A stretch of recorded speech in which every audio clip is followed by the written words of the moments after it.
Isang mapagpala at magandang umaga sa ating lahat. Ako po'y gusto ko lang bumati. Gusto ko lang po kayong batiin, mga Pasigueño. Gusto ko po kayong i-congratulate.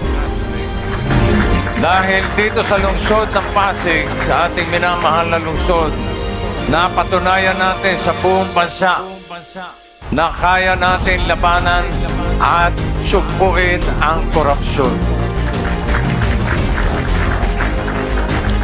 Kayo ang aking binabati kasi kayo po ang nagluklok sa mga magigiting na taong nasa harap ninyo ngayon.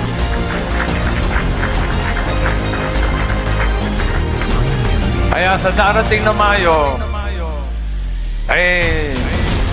huwag na tayong bumalik sa makalumang style ng politika. Yes! Style na bulok. Politikang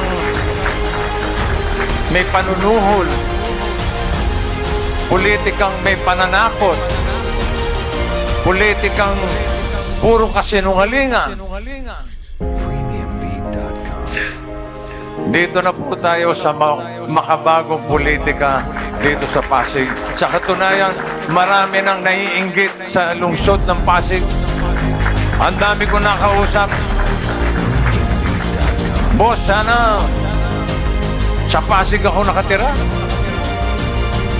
Next year, lilipat na ako ng Pasig. Dahil maganda ang takbo ng gobyerno ng Pasig. Ika nga yung tinatawag nila, pinag-uusapan ng ating mga magigiting na konsehal, vice mayor, congressman, yung good governance. Ano po ba yung good governance? Papaliwanag ko po sa inyo.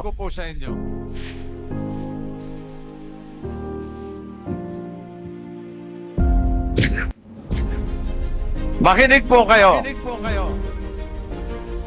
Ang good governance ay governance the good.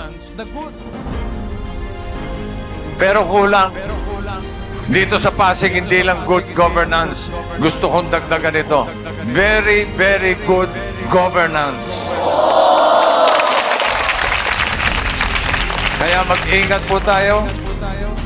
Tayo po ay samahan natin ng dasal sa darating na Mayo. Ipagpatuloy natin ang laban na nasimulan natin dito sa Pasig. Mabuhay kayo mga Pasigueño. I am very proud of you. Eto na po. Pakikilala ko na po. Alam nyo naman siguro kung kanino nagmana. Kanino pa? Edi si nanay. Eto na po, ang susunod na presidente ng Pilipinas.